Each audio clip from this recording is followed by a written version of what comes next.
Welcome to another episode of the Cannabis Coffee Crew, where the coffee is strong, the cannabis is smooth, and the conversations are out of this world. Boom squad in the house. I lower the boom when I do the cipher dance. But that's just Aggie Bass as I romance the blast. I take puffs on stuff rough enough to give a buzz to my guns, even though we don't touch the stuff. See this blunt in my front, some say my stink. But yo, the stuff helps me think. What's up, everybody? Happy Friday. I'm your host, Sincere, and today I have with me Pandar, Nuke, and Folt. We're going to switch things up a bit and jump straight into our wake and bake. Nuke, what are you smoking on this morning? Today I'm smoking on some dabs. Don't ask me what strain they are because I have no idea. But they're a lot of reclaim, so I'm just smoking dabs that I've already smoked before. And I'm drinking some sweet tea today. Getting caffeinated a little bit, not too much. Don't need to. But Kev, how's it going, man? You doing all right? Yeah. I'm smoking on that grape pie ho, and then that's just like my vape pen. So we're also gonna pull out the pillow, You, I was peck about the to say bong. you need to get some new flavors, bro. That great pie ho's been on Nah, here for man. 3 weeks. Listen, consistency builds character. It's good. It's good for you. No, but I'm also just drinking Folgers. I drink cheap shit, but if I could, I'd drink some Death Wish. I kind of wish we had some. I've never had Death Wish. I kind It's of want to amazing. try it, but my favorite so far is Black Rifle coffee. Yeah. I mean, Death Wish is absolutely amazing. I would recommend it as long as you don't have like a caffeine allergy, or you're sensitive to caffeine. I would highly recommend it. Right. But let me go ahead and skip to the next person. See how Panda's doing over there. Chug-a-lugging on my coffee with Snickers. Yay. I don't know, just excited to start smoking. We're going to pull the student glass out here, take a rip, then switch over to the laser bong, because who doesn't like getting high with the laser? Duh. You I'm mean jelly. the Hitoki Trident? Yeah. I'm jelly. Dude, I can't lie. I'm it's Billy. so cool. I'm gonna have to plan a trip just to come visit so I can fucking try that some bitch out. Maybe one of those days we can get those mystical things called a sponsorship, and maybe one day Hitoki or the makers of the student glass will sponsor us, Oh, that'd be cool. We could do and some everyone reviews could for get them. it. Yes, we could. I love reviewing new bong technology. You guys are smoking in the future. Yeah. The future is now, Bree. For the low price of like $500, you too Good can get a. God. Yeah, Just it'd be fine. cooler if we had a sponsorship. Bree knows the laser bong. She's got to use it. Yeah. Yes, super cool. You're But she hasn't lucky. lived with one. Once you live with one, then you'll see the power. The power. The Or power. when you combine your Hitoki saber, which is the smaller one that can be attached to any bong, when you combine the laser bong with the student glass, that's fucking high tech. Yeah, it's Oh. pretty lit. But Bree, what you smoking on today? I am all about convenience. This morning I woke up a little later than usual, so I didn't have as much time. So I grabbed my dab pen and headed into work. That's what I got. What flavor?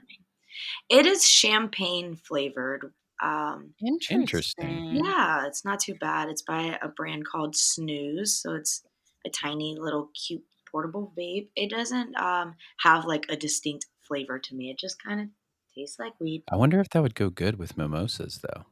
Mm. Bruh. You have me hooked. And you said it was called Snooze? It's by Snooze. That's the brand that makes these type of vape bars. Oh, okay. That's Interesting. cute. That's cool. Well, I'm going to slide over and grab the student glass and let's get high. Mhm. I'm already ahead of you. Do you have any interesting tattoos or anything like lined up, Bree? So I'm currently working on a skeleton hand tattoo. Ooh. Nice. I'm trying to come up with concepts that are different than your every Pinterest post skeleton hand tattoo. That's been Yeah. racking my brain, but the client has some Japanese kind of preferences, and so I'm thinking of doing like maybe some oni mask things are incorporated Man, that'd be into it. pretty cool. Then I also have two different clients who want elephants. Um, Elefantes. so that's kind of those three things are currently what I'm working on in my tattoo life. I kind of wish I was a tattoo artist. That shit sounds fucking fun as fuck. It's gotta feel unnerving, though. Yeah, it is. That's what I was like. Like, yes, it's definitely. I love it and it's badass and it's cool, but it's a lot of pressure and it's a lot of what you make it in terms of like if you're not promoting yourself, then you're not making money. Well, Um, that and one cough, right? And you permanently put something on somebody. yeah, Like, you've gotta be pretty confident in your hands, like, and that they're listening to you at all times, and that because like me, I don't know. I wouldn't have that level of confidence. Um, Oh, facts. because there is no, like, sketch it out, then retry on human skin. Like, of course, you sketch it out and you do things ahead of time to help you succeed when you're finalizing it. I'm just saying, like, there's no do-overs, really. It's like well, kind of like what you said though, that's exactly the process. So if you draw it out with pencil first and then you hard line it with your markers, or like say I use a calligraphy nib, and Mhm. then by the time I go to put it on the client, it's my third time drawing it. So I am by that point pretty confident that like my muscle memory knows where to go type of thing. So you Right. practice it about 3 times to the final product, and that's not including, if you make tweaks to the design along the way and have to redraw it. So by Right. the time I get to the tattoo, I've practiced it enough times that that's where the confidence comes from. Yeah, I I'm still a, wouldn't have that level of confidence. Like, I get what you're saying, though. I do, and probably after you've done it for so long, those initial, like, jitters, that feeling of, like, "Am I gonna make a mistake?" Those things start to disappear. I guess it's not much different, right, than having to play a song live on a stage. For sure. You practice it until you can play it in your sleep, and then the time comes, but every so often there's a fuck up, you know? Like, I don't know. It's very comparative because just like a performance, if you fuck up, the goal is to hide your fuck up well enough that nobody noticed. And the same thing goes for Yeah. tattoos. Like every tattoo artist makes a mistake, and the challenge is blending that mistake into your art so that nobody notices. yeah. I guess I must have had a lot of trust in my tattoo artist because I let that dude draw on my arm with Sharpie and then go over it. Yeah, Like freehand it. he didn't draw it beforehand or anything. He freehanded all of it. However, that man probably over the last couple years has been practicing that same. Oh, no doubt. So by the time he got to yours, it was like, hell yeah, I'll freehand that. I know how to do that just on muscle memory alone. Well, he actually took for the mermaid I have on my arm. Like I'll send you a picture of it, but Yeah. for the mermaid I have on my arm, I kind of wanted it like almost like a Sailor Jerry style tattoo, Hmm. like the pinup girls, Yeah. American but traditional. more along the lines of the other tattoos he's done. And he took one of his books that had a mermaid in it and he used it as a reference and just came up with his own mermaid. Nice. So, I mean, he was really good and I paid a pretty penny. I've spent over $2,000 just on my right arm. There's a really interesting, like, as we were talking about, like, the fear of making mistakes. Sorry to switch back to the topic. There's a I can't remember what culture it was, but I read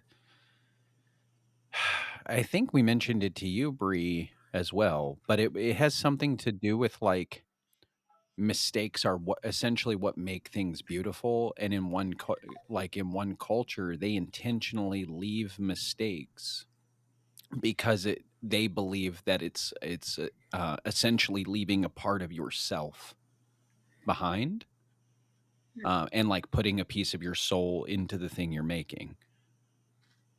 And I think that's a really interesting thing to think about Yeah. because, like, what is perfection? What is a mistake? I mean, it's different A for mistake is really just your originality. To I mean, it some is. degree in this field, you definitely like no matter no matter how talented of an artist, we're not computers, we're not printers, so there are going to be other factors where things happen and you have mistakes occur, but it's definitely a certain degree where you don't want to add too much uniqueness to where it's like it changes the overall design, you know?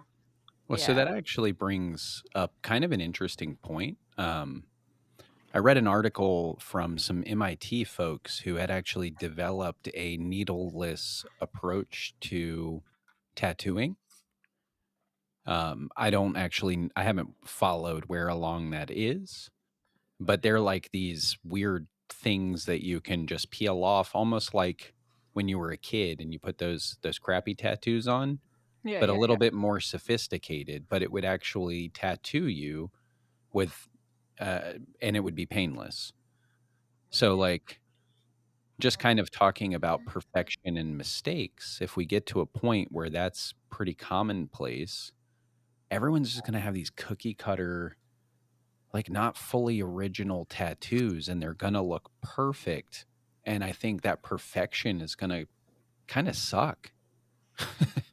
Yeah, they're you're already seeing that in the industry, and that's why there's so much gatekeeping and a big culture around gatekeeping, really based through that style that Nuke had mentioned, the American traditional from the Sailor Jerry and stuff like that. Those designs and stuff definitely highlight the uniqueness of the artist. And when you look at nowadays tattoos, you'll see a lot of things where people just print something off of Pinterest and take it to the tattoo artist, and the tattoo artist is like, "What the fuck? Like, you should let me design something based on this." And the person's like, "No, I just want it just like this." And then you walk in a crowd and you see 12 people with the same exact Yeah. tattoo.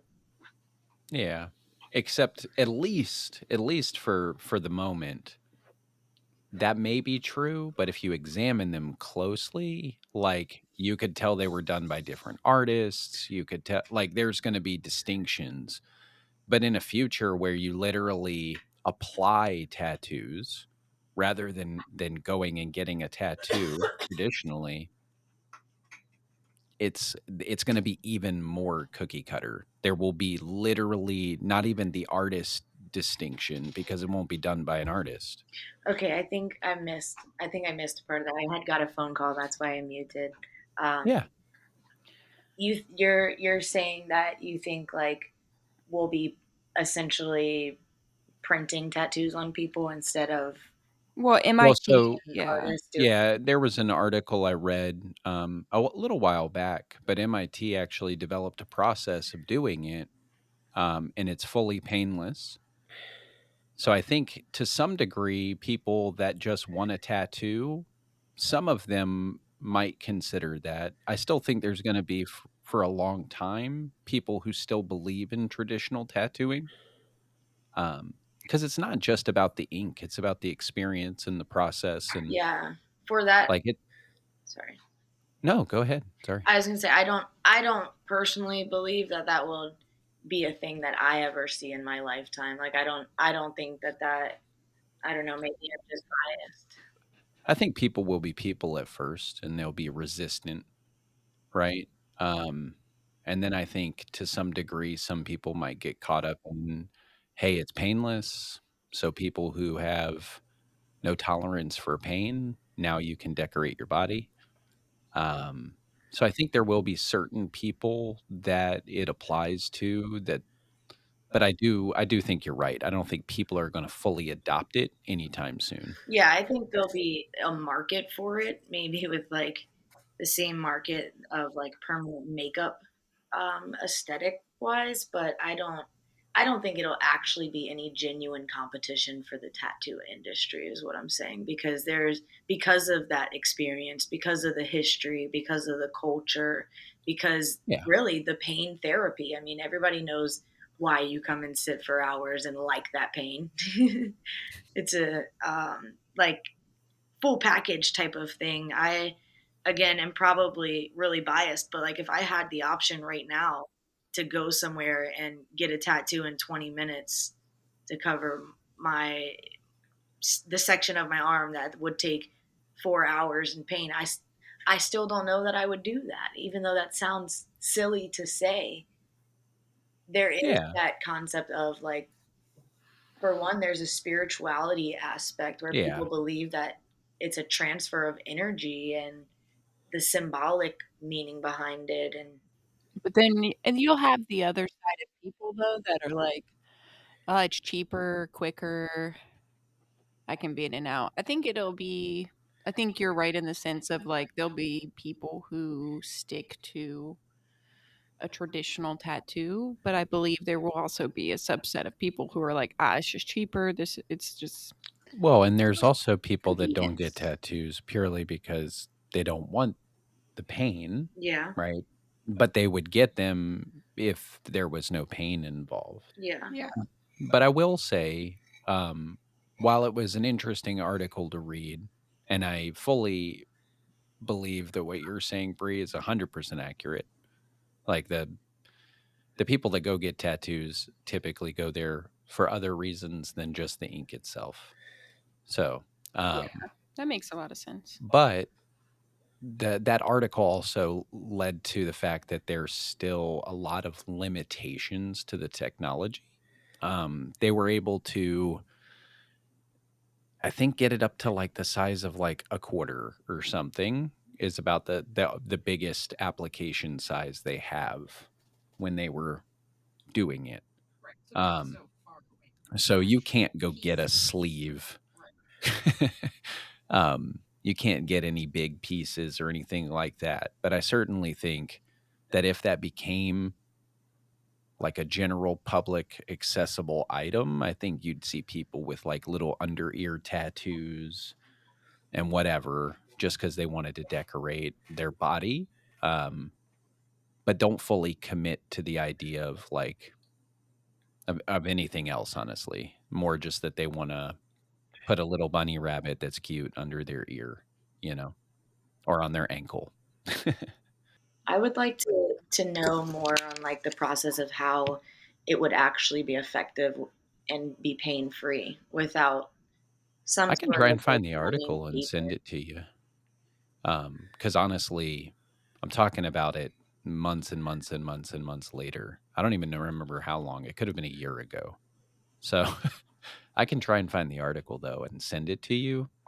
But there's a lot of limitations to it. I was just curious, what your thoughts are. And I kind of felt the same way. I think it's a cool concept. I also just feel like there's so many factors like so the same with like medical examinations like there are computers we've seen videos and stuff. There's computers that a robot can give somebody an IV, right? But it might not be the most effective because you do need the human judgment on certain things. So, like with tattooing specifically, skin depth. Like everybody's skin is different, and I don't know. Like my brain is trying to figure out like how could they make the computer so aware that it would know like the perfect depth, because those type of things you kind of figure out like after feeling and touching the client's skin, or Yeah. pull your first line and then you look to see how the skin reacted to it and then you adjust yourself accordingly. So my brain Yeah. trying to like wrap around how a computer would be accurate along like 200 people who have different depths of skin and different like textures of skin. I just can't see it being as flawless So So as they would the do it. concept sounds. Yeah, they would do it the exact same way you described it. They would put in sensors. They would put in different things that would analyze a person's skin and based off of a database say, "Aha, okay, I believe this is accurate." And that machine could also sample, right? Um, so I so posted in the same way that you described how you kind of approach it, a computer can be utilized to recognize those same parameters and adjust accordingly. an article in the um, chat Mhm. that kind of talks about it. Um, this is an article from Georgia Institute of Technology, but it talks about how it's like miniaturizing a needle so it's painless but still effectively deposits tattoo ink in the skin. This could be a way to not only make medical tattoos more accessible, but also to create new opportunities for cosmetic tattoos because of the ease of administration. Is And it smaller needles? yes, Essentially they're microneedle. micro needles. Yeah. Yeah, And but it says the like they're size of already the using needle, it for anti-aging. Um, I don't believe in it. It's not I'm gonna taking a hard no it's on this one. definitely not going to affect your job. Like people there are people that get tiny tattoos, but that tiny, that's a Yeah, you have very, to be like very there's small. more to understand than just what so that they article is developed implying. microneedles that were smaller than a grain of sand and made of tattoo ink encased in a dissolvable matrix. The micro needles are made of tattoo ink and they deposit the ink into the skin and then it dissolves, like the micro needle dissolves. Dissolves and then you remove the patch. Yep, and you have a tattoo. That shit doesn't make sense. I mean, they literally it's kind of fascinating that they made needles out of ink. It's terrifying, but also fascinating. So yeah, and then although most microneedle patches for pharmaceuticals or cosmetics have dozens or hundreds of microneedles arranged in a square or circle, microneedle patch tattoos imprint a design that include letters, numbers, symbols, and images. Arranging the microneedles in a specific pattern, each microneedle acts as a pixel to create a tattoo image. I mean, it's pretty ingenious. You know, you got to give people credit where credit's due. It's pretty genius. The very last paragraph of this says the goal is not to replace tattoos, which are often works of beauty created by artists. Our goal is to create new opportunities for patients, pets, and people who need something painless that can be easily administered. If Right. you're not getting tattoos for the pain, you're a pussy. There's Well, definitely going to be I people that go Don't get a cut little that out Playboy either. bunny thing on their ankle or on their foot or whatever because it's I'm just cute. gonna say I despise pussy being compared to weak Well, because I'm sorry, these fair. things are strong. Resilient This is is probably fair, a better word but Fact. we than strong. also I know, it's just I it have is a I feat. have a strong hoo ha too, but I Is this what happens I when we still have use more the word than puss when I'm referring to a little Good lord. bitch. and this is what happens when we have more than one Whoa, calm yourself more over than one there, female bro. host on at a time. It all devolves to talking about uh The strongest vulvas hoo-has. and vaginas and labias and Bodybuilding coochies. oh good lord. All right. Have you done your Kegels today, ladies? Oh my god. Got got to keep that subwoofer I need strong. to get higher.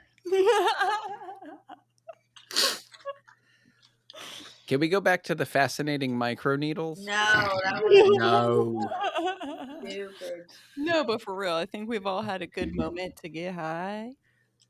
Yeah, Well, what's the perfect get weapon high. also? Like, hear me out for a Ice. second. Why? Because Why, it Nuke?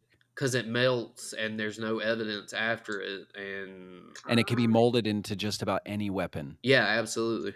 Wow, I never really thought of that. Bro, why are So of what course I'm what the I'm trying dudes take it to weapons. well, what I'm trying to allude here to though is Saying. like this technology that is making needles at a microscopic level out of ink is not much different than that. That same thing could be actually applied to weaponry or to the military field. That's kind of terrifying. Yeah. So, like, I don't know. It bugs me a little bit, but I still find it Giving them ideas. fascinating from a scientific perspective.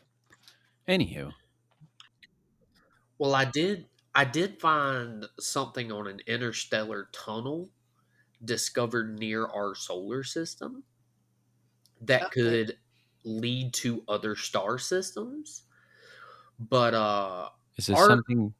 what? Is this something they've never seen before?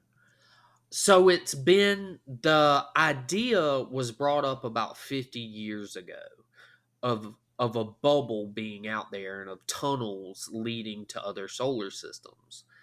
But it was never proven until recently with a doohickey they call the Max Planck Institute for Extraterrestrial Physics, and they have an X-ray telescope that is looking out that operates at 1.5 million kilometers from Earth.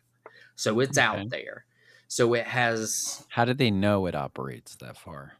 because they sent it there. What? You said it was a telescope. Right. The Is it telescope deployed is in in. space? Yes. Yes. Oh, okay. So they're able to retrieve signals up to as far as that distance No, it is back. 1.5 million kilometers away from Earth, and then they Yeah, that's what I receive. meant. Yeah, yeah, yeah, yeah. Okay, So they're I see able to what you mean send now. signals back Yes, to Earth from that distance. Right. yes, it Okay. takes a while, but yes. I thought you were saying there was a telescope on Earth that can see this distance. And I'm like, but how do they know if it can? No, I don't know. no, no, Do no, you get what I'm no. saying? Like, how do you judge the distance once you're in space? Like, how do you judge distance? That's true. Um, it's it's not an easy task. So Right. this is theoretical then.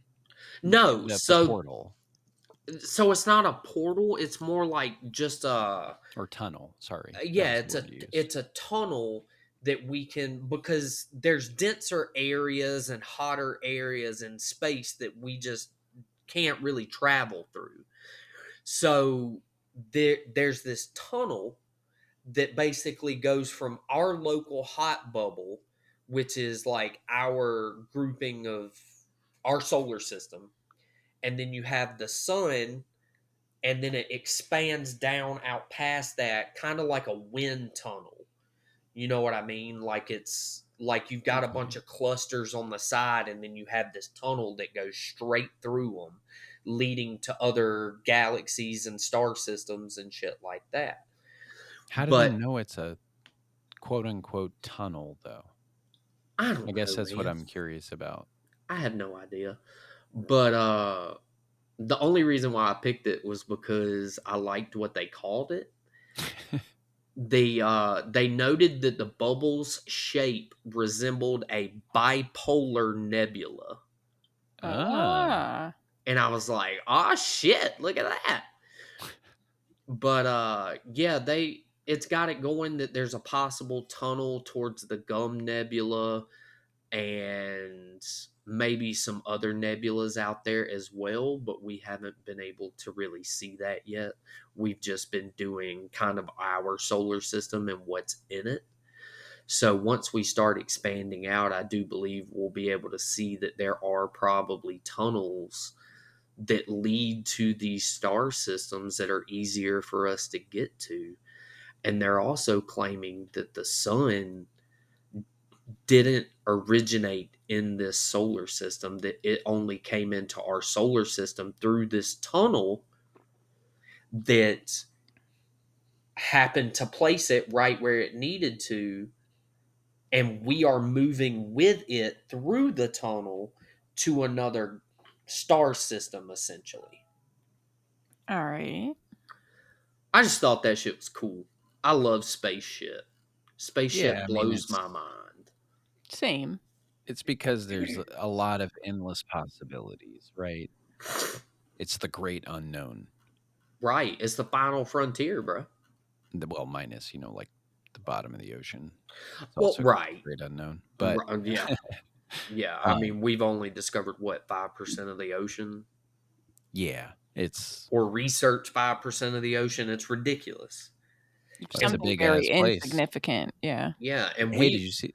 and technically, we've only researched or explored about 45% of the Earth's land as well. So there's still a lot of shit out there that we don't fucking know about. Yeah.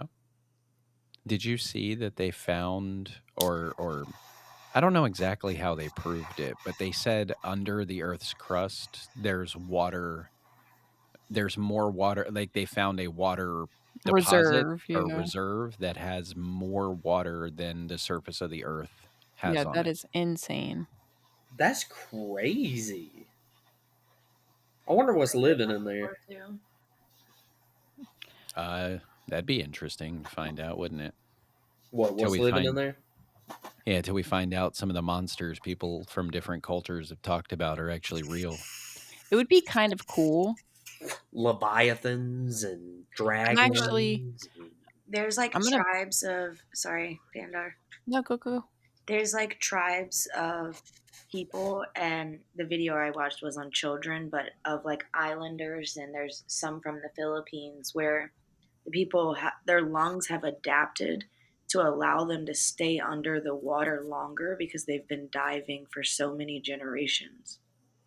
Yeah, That's I do crazy. believe humans adapt. They call them I do water believe That's that. people. proven. Or evolve. Well, Adapt. adaptation Adapt. is a part Evolve. of evolution in my mind. Yeah, Like absolutely. first you They're adapt to your environment, then that adaptation becomes essentially a part of you. right. And then over centuries or years and years and years, right? Like Yep. people evolve. Absolutely. So they're known as sea nomads or sea gypsies. And they're Ooh, people who sea lived in the gypsies. waters near the Philippines for centuries. They're known for their exceptional free diving abilities and their traditional ways of life, depending on the water. I'd love to live like a That's cool. life that was just on a beach and dive for fish and stuff every day, just cook, live out there. I don't know. It says It sounds so nice. they can Without the hold fear of brain eating amoebas and hurricanes. that part. They can hold their breath for over 5 minutes and can stay Yeah. underwater for up to 10 minutes at depths of 200 feet.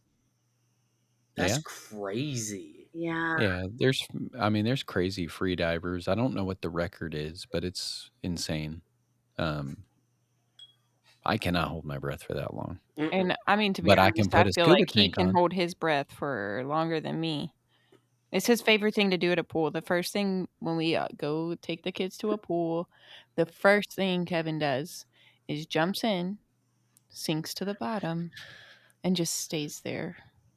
Yeah. Well, there's a euphoria. I don't know I don't know what it's called, but it's like a euphoria. If you sit at the bottom of like calm water, you're just immersed. Like all the sounds. Whenever at a public pool, I do that because it gets rid of most of the noise. Everything becomes instantly peaceful, and like time just passes. I don't know how to explain I it. know exactly what you're talking about. I bet And you feel I that love when you're that doing feeling. those underwater photos. Absolutely. And the pool is where in the middle it's 10 feet deep. And so there, Mhm. you just absolutely cannot hear anything. And the pressure of the water feels like it condenses your thoughts to nothing. Yeah. It's amazing. It is so peaceful. It's definitely my favorite part. And for some reason, like when you let all the air out of your body so that you can sink, it's Yep. like it forces you to just be so still that you just cannot possibly be that still above the water. And you'd be surprised how long you actually can hold your breath if you are not focused on trying to hold your breath. Yes. If you're seeing thoughts like or imagery or you're just enjoying the peaceful nothingness and you're not focused on, oh no, I need to breathe. You're perfectly still and you can hang out there for a while. Yes. But free diving is different. You're active. So to be actively kicking your legs or what have you to move within the water for 5 minutes, that's a different story. Yeah. That's hard. For sure. You do surprise But yourself, though. I always surprise myself when we're doing the underwater photo shoots and I get down to the bottom and I'm like, wow, I really feel like time's standing still. Like I don't think about my breath until you can't not think about your breath and then they're like, fuck, I'm like 10 feet underwater. I got a long way to go. Then you you can got to cover the 10 exert. feet pretty quick with one little push off the bottom, right? I mean, yeah, but when you've already depleted all of your the little bit of oxygen that you were withholding in your body, it feels a lot further than just a push off the bottom. Yeah, but as you get closer, that hope, it builds. You know Yeah, you're going to make it. and then it's a big "Achha!" Yes. That's funny. That's funny. No, I have I have mad respect for free divers. And I think it's interesting. There's an entire culture of them. I think that's cool. Yeah. So Um, too. It's scary. Very dangerous field to or hobby or sport. I mean, it can be. facts. People always want to push themselves further and further and further when you get passionate about those type of things, and with that it's a quick mistake between life and death. Yeah, That's I human nature. enjoyed like adrenaline, like roller coasters and stuff as I was younger, but I don't know if it's the four kids, the fact that I hit my 30s, but I'm like a wimp with a lot of that stuff now. I'm like, I could die. I'm good. I mean, one thing I will not do, and we don't have to go down a whole rabbit hole of it, but because I think we've talked about it before, I will not do cave diving ever. Ever, ever, ever, ever, Me either. never. Mm-mm. Spelunking? Nope. Spelunking is I'll pass. crazy. I watched Mm-mm. that story of the guy who went spelunking and got stuck upside down in that Yeah, no. 6 inches by 12 inches cave, and that man had like multiple children and a wife at home, and what made him wake up and decide to stick his nose where his nose did not fit, I don't know. I Facts. I don't I know don't how. know. I don't know the comparison of the adrenaline rush you get from that, but must be a hell of a high. I Yeah, no. I'm good. don't Yeah, like I I know. don't I'd rather just do cocaine.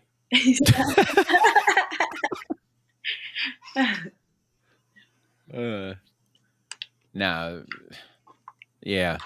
Any mess up and cave diving is just I feel like it's even more intense than um I mean honestly just like spelunking or going through caves that aren't underwater just because you have additional like you have pretty much all the same concerns and then more, right? Yeah, you're underwater Not only are on you in midair. tighter spaces, but you're in tighter spaces with razor sharp rocks, right? Um, and then on top of that, if you accidentally kick your fin when you shouldn't, you just kicked up a whole bunch of soot and now you have zero visibility if you had any to begin with. Like it's just I just to feel like me the anything that lives in a cave probably doesn't want to be seen or fondled with. And so, I'd still like to explore them just with drones, right? Like I could drive a drone through a cave. I'd be cool with that. Yeah. I'm not putting my life in my own hands inside of an underwater cave. I don't trust myself enough. Facts. That's a funny thing to say. I don't trust myself enough. Anywho, why is Nuke? You okay over there, buddy? Yeah, I'm here, man. I've been throwing my 2 cents in every now and then. You ain't been listening? Oh, I've been listening. I just saw a flat line for TJ Dunaway on my screen. And I'm like, hey, I haven't seen. Oh, you got to cut that out. Yeah, don't Um, say my damn name. right, it's on the website, bruh. Actually, No, it's so I not. shouldn't care. I'm just high and a little paranoid, I guess. Nah. I did see another article about adolescence and weed. I mean, that might be something good to get into. Yeah. It so basically it's saying that cannabis use in adolescence has visible effects on brain structure. And Mm-hmm. basically, what it's doing is it's causing shrinkage of the dendritic arborization. What the? I don't even know what that is because I'm not a doctor. But basically, it's Not a, taking your cerebral cortex and it's shrinking it Okay. by a noticeable amount, which it's like doing that has effects on like decision making and learning and stuff like that. So Yeah. I it's mean, I believe actually it. it's coming out now that like Yeah. children who try this are actually being affected, which I mean we could have seen that coming from a million miles away. I mean your brain's not fully developed till you're 25 anyway. And Right. honestly, I feel like that's the thing that I've been told the most about weed is, or what I've learned growing up. But as much as it's not that, like, it's not bad for you, it's unless your brain is still developing. Right. That's when it's a problem. Right. Well, And then you do run into the problem of, okay, well, what if my kids got cancer and I believe that cannabis will help improve their way of life? Do you take that risk with them and do it anyway? so I think that's I where they're mean, trying to figure out, can we isolate specific properties from the cannabis and not have the psychoactive elements. So that's where I Okay. think they came to like right. CBD and those. They literally have a strand developed for children called Charlotte's Web that is Yes, I've only seen that. medicinal. Yes, I've seen that. The Charlotte's Web CBD. Yep. Mhm. So I think that's, I mean, that's shows that we're making progress in that area. There's definitely medicinal purposes that our children can benefit from, but also lower that risk of, are we compromising that development in the brain Right. along the way? Yeah. And I mean, kind of back to that original question at hand, too, though. I don't know. I think there's, if you're taking it for quality of life, I mean, is it worth it? Yeah, I would say yes, right? Like getting to live happily for however long versus being absolutely fucking miserable. I don't know.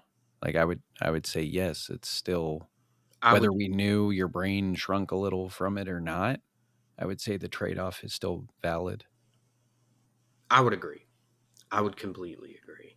I've seen many different things on cannabis for kids and stuff, and I watched an episode of Weedakit.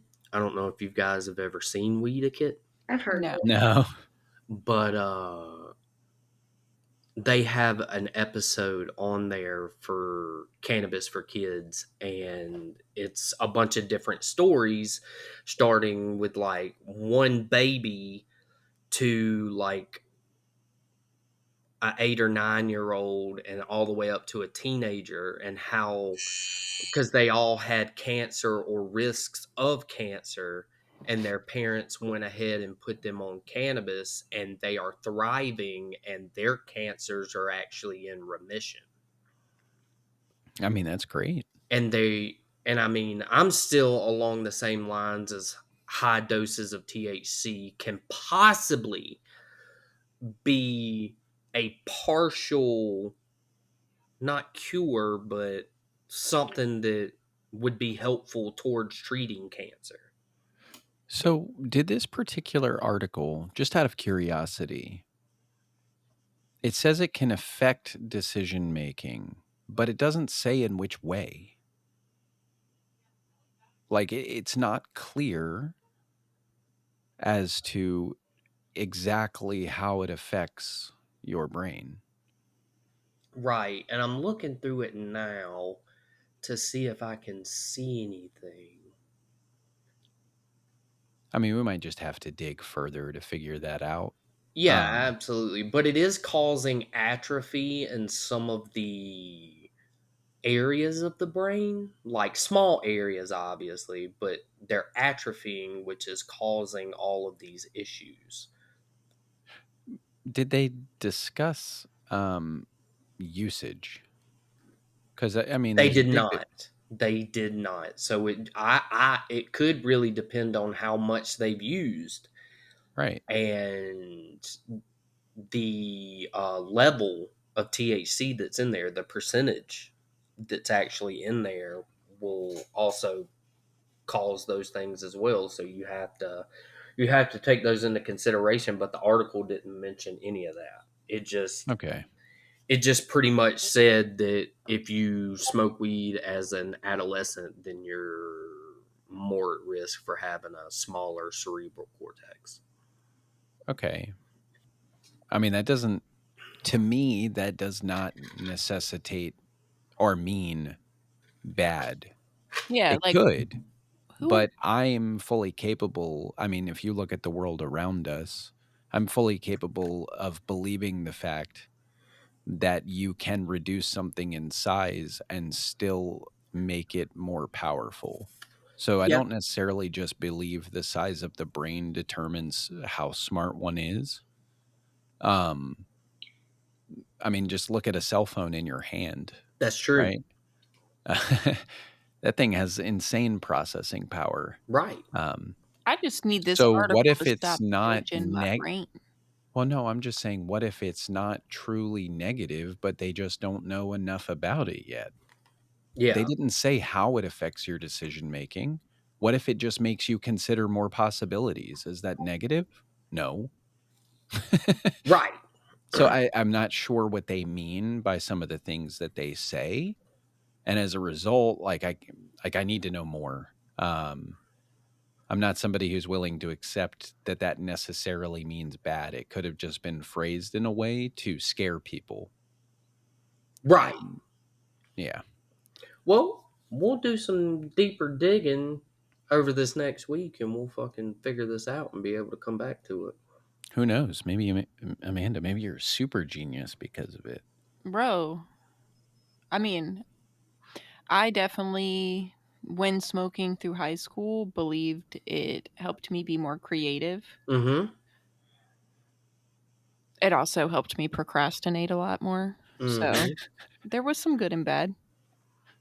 Absolutely. And for me, like I use weed to like calm my anxiety because I've got some serious anxiety, and also for my creativity. Like when I smoke, I can create shit like none other. That's how I get in there and edit videos, edit audio. Yeah, you just get immersed in it. Kind That's of my Yeah. favorite time thing disappears. to do Yeah. for writing. We'll get super baked and then be like, imagine. Yeah. Imagination. Yeah, it helps me visualize things in my head easier. Like I normally don't see imagery in my head easily. Me either, bro. Um, but there are times where it has happened to me when I meditate. If I if I smoke and we're like laying in bed and I'm kind of not really falling asleep, but I have my eyes closed because they burn after Right. sitting in front of a computer all day. Like then I actually kind of get a little taste of imagery in my head. But Hmm. aside from that, it's just not there. Right. Um, I don't know. I wish I could see pictures in my head all the time. It'd be cool. I have a very like active brain. So it's weird when people say they can't see pictures in their brain because mine can be a movie. Yeah. See, my Well, wife says when she reads, like it's like yes. a movie in her head. Yeah. And that's probably why I don't read because I can't, one, and two, because I just can't imagine Say Well, you have your to ass give it. can't read one more time. I swear. it. No, but no, but here's the thing. It's all about committing. If you pick up a book and you force yourself to sit there and read it, there will be times where you actually connect with it so well that it's as if you're living the story in your head. Um, one series that did that for me was the Alchemist, Okay. the Immortal Nicholas Flamel series. Yeah. Just the details and how things connected, it was really remarkable, and it made so many possibilities a reality.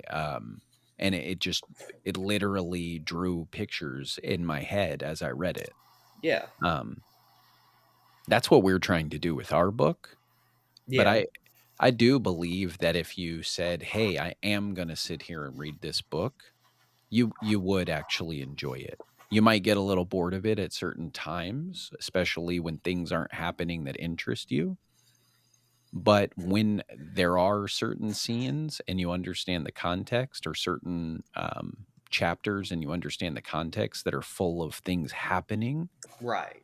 that's when I think you might actually enjoy it. Well, see, and like I get that, but like my types of books are the types that like where I learn something. Like I love Oh reading yeah. Stephen Hawking. I don't like reading Neil deGrasse Tyson because I feel like he thinks everybody else is stupid, and the way he describes things is like really dumbed down and Yeah. pisses me off. I mean, I get that. Because if you're Um, picking up a book like that to read, you obviously know a little bit about it. I appreciate actually the dumbed downness. I like a lot of his episodes. I will watch them while I diamond art, but that's like because background noise, yeah, yeah, while she's diamond darting. Um, I also am an avid believer in technical books, things that teach you how to do things, and I Yeah, find software architecture to be very fascinating. So I own several architecture books for software, yeah, and that for a long time, that is the only thing I read.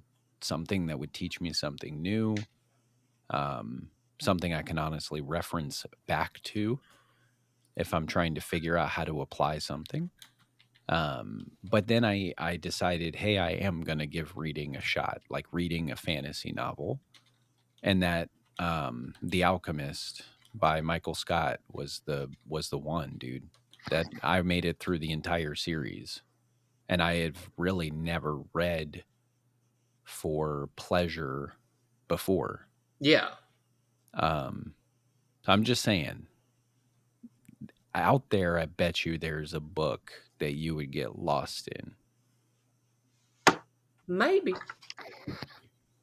All right, guys, that's where we're going to call it for today. See you every Friday. Just remember, it's more than cannabis and coffee, it's a mindset. Whether you see us or hear us, you're part of the crew and we want to hear from you. So make sure to reach out via Facebook, X, or Instagram, where you can find us at cannabiscoffeecrew.com. Have a good day, guys.